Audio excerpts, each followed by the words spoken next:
Avvalambor assalomu alaykum qadr baland YouTube do'stlarimiz. Mana bitta Solovyov mayli propagandon, yana bitta aqldan ozdan cho'ldan keyin Valuyev janoblari yanada maxsus operatsiyalar haqida gapirdi. Yanada o'sha mustaqil davlatlarda. Darhaqiqat bitta ikkita ahmoq gapirsa mayli. Lekin uchinchi Rossiyaning siyosatchi gapirgandan keyin bu narsa barchamizda turli shubha ham uyg'otish lozim. Chunki nima sababdan bunaqa gaplar gapirilyapti? Qandaydir siyosiy bosma qilish maqsadidami yo boshqa maqsadda? Albatta, turli to'g'ri, bugungi kunda Rossiya Federatsiyasining hech kimga kerak bo'lmay qoldi-da, hech kim mensimay ham qoldi. Chunki birinchidan Ukrainada chiqib qo'yishdi. Ikkinchidan o'ziga ittifoqdosh, sherikdosh bo'lgan Venesuela rahbarini AQSh burni tagidan olib ketib qolishdi. Yana kimni prezidentni. Albatta bu ham Rossiya Federatsiyasining shapak bo'ldi-da.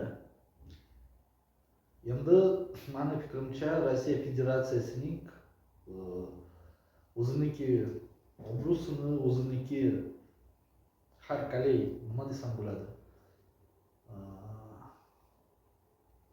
Hukmronlikni o'sha siyosiy bosma qilingan holda Markaziy Osiyoga qaratishmoqchi. Albatta bu yerda ular jo'jalarni xom sanaydi, chunki birinchidan agar qaysi bir davlatga zarba beradigan bo'lsa, men o'ylaymanki umumxalq tashkilotlari, umumxalq jamoatchiligi chetda qolmaydi. Ikkinchidan, hozir Rossiya Federatsiyasining kimdir bilan urush qiladigan ahvolda emas. U ham bekitish lozim, bekitmaslik lozim. Yana bitta qiziqarli savol bor. Nimaga uchun Rossiya Federatsiyasining 201-sonli harbiy bazasi Tojikiston Respublikasida joylashtirilgan? Albatta, mana dekabr oyidan boshlab Afg'onistondan terrorchilar bir 4 marta chegarani buzib o'tgan, Tojikistonning maxsus kuchlari bilan yo'q qilingan.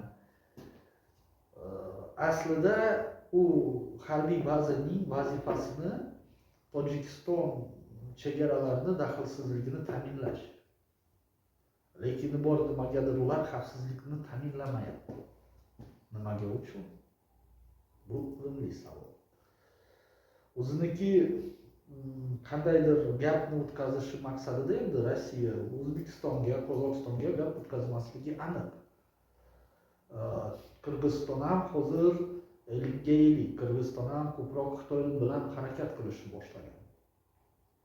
Faqat Tojikiston qolyapti shu. Momali Rahmon bu narsani qalay qo'yapti? Endi savol, mayli bu chet davlatning ichki ishlari, biz u yerga aralasha olmaymiz. Qayerdan Rossiya Federatsiyasi zarba berishi mumkin? Birinchidan, Rossiya hech qachon to'g'ridan to'g'ri zarba bermaydi, chunki bu urush e'lon qilishi bo'ladi. U o'zi yomon narsalarga olib kelishi mumkin. Rossiya Federatsiyasining mana ko'ryapmiz, har xil ittifoq qurush blogerlar chiqishib, Qozog'istonda ham, O'zbekistonda ham aholi orasida qandaydir nizo yo ziddiyat chiqarish urinadi. U millatlararo masala yo dinlararo masala bo'lishi ehtimoli katta. O'z navbatida biz nima qilishimiz lozim? Birinchi o'rinda aynan mana bu dinlararo va millatlararo totuvlik saqlash lozim. Shunda hech qaysi chetdan dushman bizga xavf solmaydi. Ikkinchidan esa yoshlarimizni asrash kerak. turli xil yot g'oyalardan. Uchinchidan, mana bunaqa xavf xatarlar haqida kimdir xabardor bo'lsa, men lozim deb bilaman, endi har bittasiga ham tavsiya qilgan bo'lardim. Bunday masalalar haqida darrov davlat xavfsizlikka xabar berish ham kerak. Janob Valuyevga bitta javobim ham bor shu gapida. Bir paytida Ruslan Chagayev o'zbek bokschidan kontakt kelganligini eslaysanmi? O'quting chiqyaptimi yana?